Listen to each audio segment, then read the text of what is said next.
Good morning, everyone. I hope you're doing great. Didn't get to talk to you a lot last week because I had to help my mother, and I had a couple of other family members going through some medical things, and we had to get that taken care of.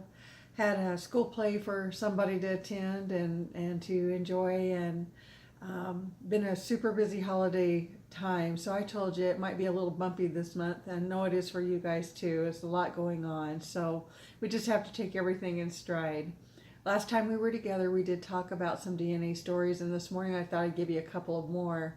It's like Forrest Gump said, it's life's like a box of chocolates. You never know what you're going to get. So when you do your DNA, don't be surprised at the things that could come up. And just be willing to embrace them where they are, absorb. You don't have to respond to anything right away. Just do it, let it gel, think about it a while, and then if you want to proceed on with whatever it is you do find, then proceed on. See where you go. Like I said, I did my DNA in, I believe it was 2011, and I probably waited a year or 2 years before I really started seeing a lot of relatives starting to pop up. That may take you the same kind of time, so don't be surprised. One of the stories I found was a man who went to do his DNA for health reasons. So he did a 23andMe kit, and realized it came upon a brother he had. The sad thing about that for him, he didn't realize, he said it sure came with some kind of disclaimer, was that it caused a divorce in his family because nobody knew about this other boy. So you never know what you're going to find, but try to just go with a grain of salt and do what you got to do. Another one was a brother who found all five of his siblings. His mother had to give him away. He was baby number 6 at that time in her life when she was on welfare and trying to take care of the 5 she already had. She gave him up. She ended up dying later on, and his siblings said she just had done her DNA, and when he did his DNA, they hit. And so they were able to find each other through that. So you never know.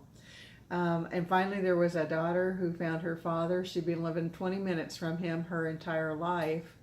And it was his European background that popped up and struck her funny and made her start asking questions from her mother, and found out that her mother had her use a last name that was not her father's last name. So he had been looking for her for years, and they finally came together 20 minutes apart. Some of these are great stories. Some of them are sad, but some of them all have a great, a great impact on our lives. It just depends on what we're looking for. I wanted to tell you too, somebody had put on the Choctaw website asking about people who are trying, if anybody wanted to learn the Choctaw language, if they were practicing it, and if they did not, and why they did not. But I do want to learn it, so I have books out there. There are books for those Native American languages. I'm not sure that all of them have a book, but my nation does. And so this is one of them. This is another. And so I try to keep those handy and keep them going and keep learning all the time on these. So I suggest if you are into languages, you do that. I also speak Spanish. I'm not great at it, but I've been working on it for years and years. One of the fun sites I found there was a site called Duolingo, so I recommend that to you too. It's fun. If you have children that want to be involved, it's a good way. And that source is really nice because it will not let you go past certain things until you've got a good foundation for the next area that you're going to move to. So I get to the same place every year, and then I go, darn it, I got to start again because I get so far, But I speak enough to get around, and I make extra money at my job because of that. So I recommend it to you, and it's a nice way to start reaching out and finding out more about different cultures. We're all connected. We're all part of the human tribe. With that said, I'm working on coffee cups and silk screening some coffee cups for my little event I'm going to go to this week, and hope to have those. And if not, they'll make great Christmas presents because we're only about 7 days out for Christmas Eve. And I wanted to show this last thing to you this morning. This is a gift that was given to me. A friend of mine has a friend whose relative passed away, and he had a lot of things that were of a Native American feel. I will not call this totally Native American at this time because I want to research some of it, but you can see it does have an elk antler on it. I would call these pheasant feathers on here. And this is an animal pelt. And it's wrapped really nicely.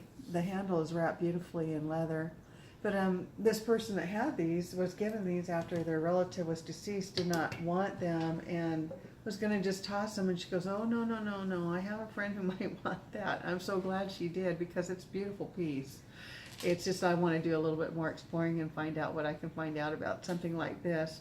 She calls it a walking stick. However, to be honest with you, it's only about 3 feet tall, 2.5, maybe 3 feet tall, 3 feet long. So, and it's bound in leather here. My leather on this one is kind of undoing itself, but it's a beautiful piece. It's really unique and different. So, thought I'd share that this morning with you. Hey, remember, this is Christmas. I have seen some wonderful behavior, and I have seen some things this last couple of 3 or 4 weeks have been just bizarre to me. Please take care of yourselves, watch your families, keep your children close. Remember, it only takes a second for somebody to devastate your life. Don't let them do it.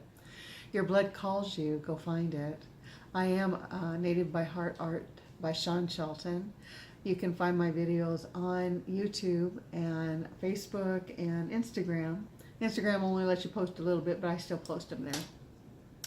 Please subscribe if you like what you're watching, and I hope I'm helping you and giving you some inspiration, and I hope you guys are having a great life and finding the things that you want to do in life. You can find my website at nativebyheartart.com. You can go on there and it'll take you over to YouTube as well. So listen, remember, happy's a choice. A lot of miserable people out there. Don't let them impact your happy, okay? You guys have a great day, and I'll get another one of these made this week. Take care and be safe out there. Bye.